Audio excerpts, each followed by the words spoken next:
Earlier this week, I had the opportunity to play Streets, a beautiful new tile placing game where players build city streets.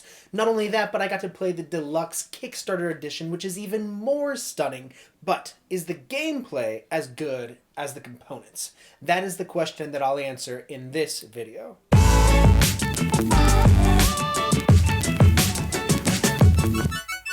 Hi, my name is Ben, and whenever I rate games, I use the perfect board game formula, which is based on 5 attributes: theme, mechanics, luck, strategy, and complexity. So in this review, I'll go over each of the attributes. That'll also give me a chance to talk about what the game is about, theme, and how the game plays, mechanics. And then finally at the end, I'll tell you what I think of it.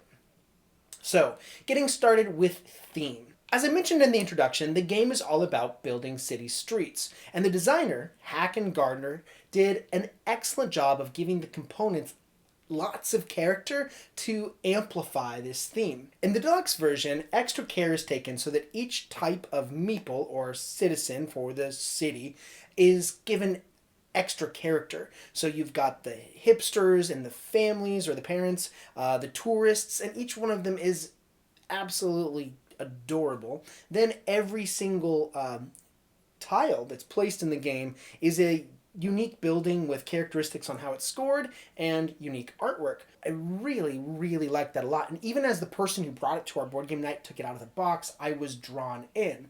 But whether or not the theme really does well kind of depends on the gameplay. At least that's how I score it. Theme is not just about how the game looks, but does the theme and the gameplay work together to really support and give a holistic experience. So before I can rate theme, I want to talk a little bit more about mechanics. As far as mechanics is concerned, it would be impossible for me to rate this game without comparing it to Carcassonne. If you're not familiar with Carcassonne, the basic concept is each player is taking a turn during which they play a tile, and this tile opens up a pattern on the board which eventually they'll score. But initially, the pattern is not yet closed, it's still open. So the player puts an ownership token, sometimes it's a worker or it could be anything. In this case, for Streets, it's a suitcase with a $sign on it.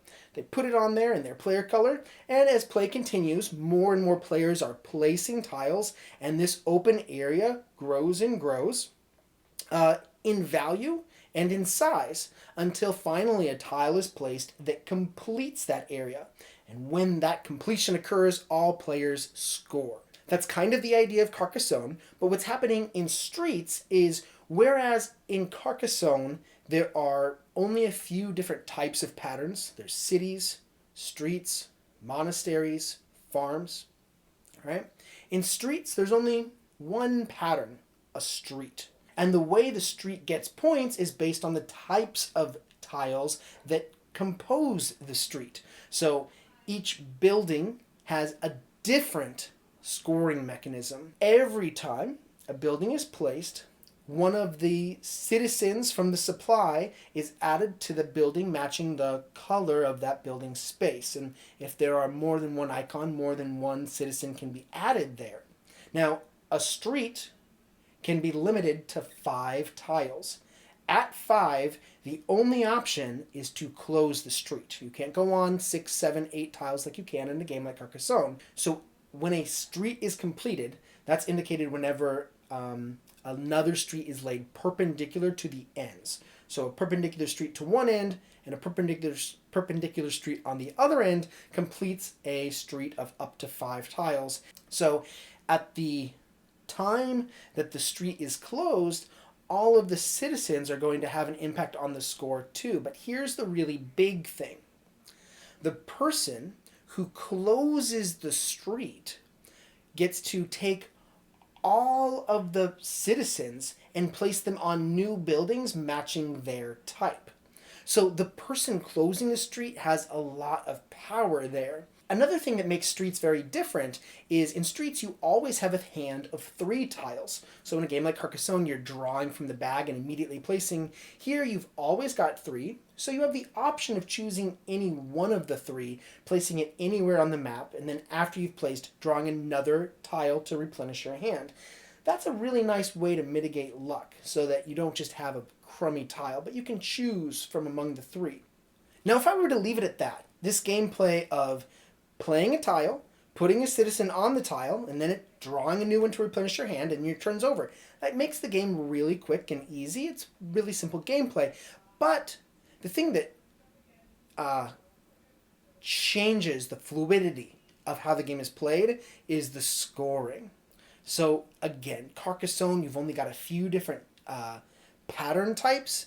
In this game, every single building has a different scoring mechanism on it.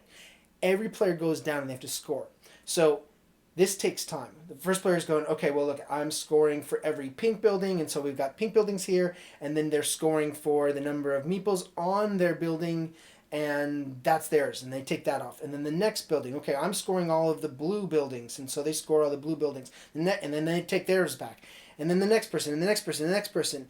And just when you've taken time scoring 5 tiles, the next player goes, and they complete a street, and now all of a sudden you're doing the scoring again. This really acts as a speed bump in the flow of the game. And I don't really think it aids the theme at all. This is, to me, very much like Carcassonne with citizens and buildings instead of fields and castles, but with a much more tedious scoring mechanism. So, for the theme score of this game, as beautiful as it is, a beautiful cover does not make a great book. I would say 3 out of 10. But for mechanics, oh man, I'm going to save my mechanics score until the end. Let's talk about luck really quick. I love the luck mitigation aspect of it. I love having a hand of 3 tiles at all times. I think that's excellent. I also like that, unlike other tile-based games, there's only one pattern, right? The only pattern is a street pattern. So there's always the ability to play anywhere on the entire board. Every tile can be played anywhere, as long as it's not the 6th tile on a street that's already 5 long. That's the only limitation. But you're never in a situation where you get something like, oh gosh, I can't play this. Like, that never happens, which is really cool. So for luck, I think there's very little luck. Like 3, and that's good. I don't like games with a lot of luck. For strategy, you're playing the best card out of 3. We played a 5-player game. Now, one of the frustrations in a 5-player game is you can start a street, and by the time it goes around the table, it's your turn again. That street could already be maxed out, and you will have lost the option to play another building on the same street that you started. I think strategy actually depends on the player count. If it was a 2-player game, I think that'd be awesome. Like, you're just trying to maximize your score by having dominance on a certain street. That's great. In our 5-player game, you couldn't count on it going anywhere. So there's really a sliding scale here for strategy. I'd say for a 2-player game, strategy could be like a 6. And in a 5-player game, it feels more like a 4. Okay? And as for complexity, the game isn't very hard, except there's a lot of scoring involved. So scoring isn't even part of the game. Like, I don't think of scoring as the gameplay, but it feels complex because you're always counting things up. If there wasn't for that, I would make the complexity like a 2. Score, if it was if it was an app, that'd be awesome. But it's not an app, so I would give complexity a 3. So, what are my thoughts on the game? Well, to summarize, after we had played, I said to everybody, I would love this game if my chief complaint about Carcassonne is there wasn't enough math involved. Because the scoring really dragged on this game. I think that there's a lot of creativity in the artwork. I really kind of like the scoring mechanism itself, like the way that every building was different, but the way that affected gameplay, I did not like at all. And then as far as mechanics are concerned, I'm disappointed that it doesn't add anything very new here. I'm I don't think it's very inventive gameplay. I think moving the meeples is an overpowered move. I think that the fact that streets are limited to five is a really arbitrary limitation. It doesn't seem motivated by the game at all. Um, we played the game and I was having more fun talking with the other players than playing the game. The game did not draw me in. So I think I would warn against this game. I would give the mechanics score a 2. And I would say don't let this game draw you in.